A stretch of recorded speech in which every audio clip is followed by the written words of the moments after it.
Assalamualaikum warahmatullahi wabarakatuh. Selamat pagi anak-anak. Kembali lagi kepada Ibu Osi Hidayati. Pada hari ini kita akan belajar mengenai unsur intrinsik pada cerpen. Nah, minggu lalu juga kita telah belajar mengenai unsur ekstrinsik pada cerpen ya. Apakah masih ada yang ingat di antara kalian? Apa saja sih unsur ekstrinsik pada cerpen? Yang pertama, latar belakang masyarakat. Benar ya, yang pertama itu unsur ekstrinsiknya latar belakang masyarakat. Yang kedua apa? Latar belakang pengarang. Benar banget, latar belakang pengarang ya. Yang terakhir nih, apa sih?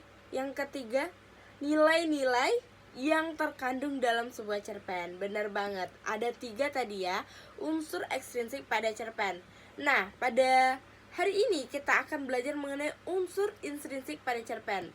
Nah, ada yang tahu nggak sih apa sih unsur intrinsik pada cerpen tersebut? Belum pada yang tahu ya? Belum ada yang tahu ya unsur intrinsik itu apa?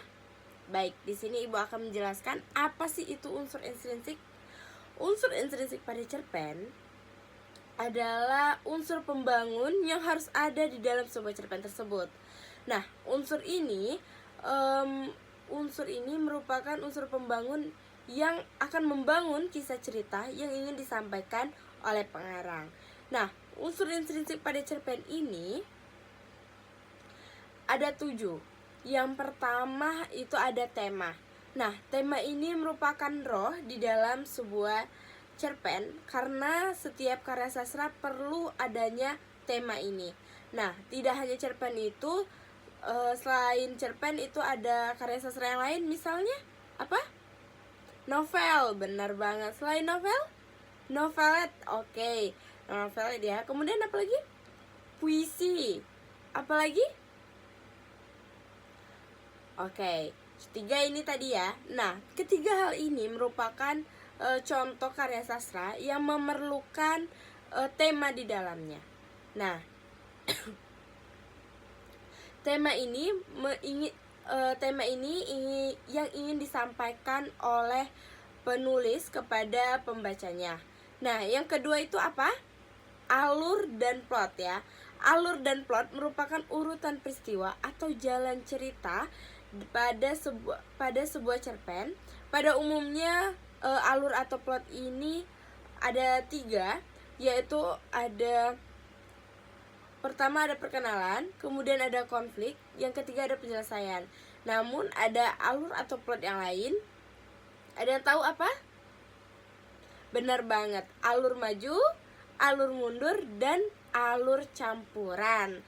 Oke, ketiga yaitu setting. Nah, setting ini merupakan penjelasan mengenai latar tempat, latar waktu, dan latar suasana. Nah, misalnya di sebuah cerpen itu mengisahkan ke tempatnya di mana? Di rumah nenek misalnya. Nah, latar tempatnya itu berarti di rumah nenek. Nah, suasananya bagaimana? Apakah gembira, sedih, marah, ataukah apa yang dirasakan oleh sang tokoh di dalam sebuah cerpen tersebut? Kemudian waktunya apakah sore ataukah pagi, atau ada jam yang menunjukkan di dalam sebuah cerpen tersebut. Nah, yang keempat nih, ada tokoh.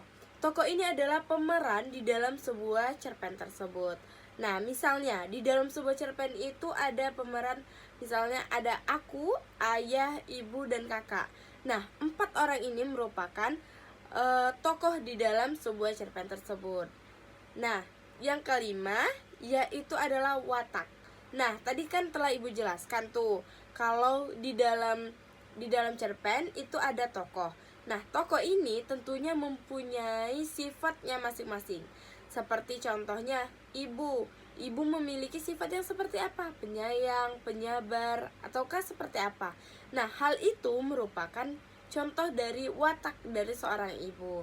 Nah, kemudian watak ini menggambarkan sifat dari pemeran tersebut. Watak ini terdiri dari 3 jenis, yaitu ada protagonis, antagonis, dan netral. Protagonis ini bersifat, artinya tokohnya bersifat baik. Sedangkan antagonis itu kebalikannya, dia bersifat jahat. dan kemudian ada yang netral. Yang keenam nih, ada sudut pandang atau point of view. Nah, sudut pandang merupakan cara pandang pengarang untuk menceritakan kisah pada cerpen tersebut. Nah, sudut pandang ini terbagi menjadi dua, yaitu ada sudut pandang orang pertama dan sudut pandang orang ketiga. Nah, sudut pandang orang pertama ini dibagi lagi menjadi dua, yaitu sudut pandang orang pertama pelaku utama dan sudut pandang orang pertama pelaku sampingan. Sedangkan sudut pandang orang ketiga ini juga terbagi menjadi dua, yaitu sudut pandang orang ketiga pelaku utama dan sudut pandang orang ketiga serba tahu. Nah, yang terakhir nih, ada yang tahu nggak? Yang terakhir dari unsur intrinsik pada cerpen itu apa sih? Baik, yang terakhir benar ya tadi, amanat.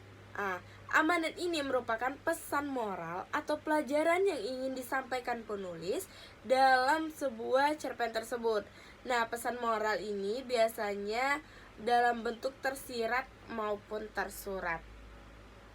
Begitu ya, mungkin sudah jelas penjelasan dari Ibu. Nah, mungkin pada liburan minggu kemarin, liburan semester kemarin, kalian mempunyai kisah nih, kisah yang tidak terlupakan atau hal-hal yang tidak terlupakan bagi kalian.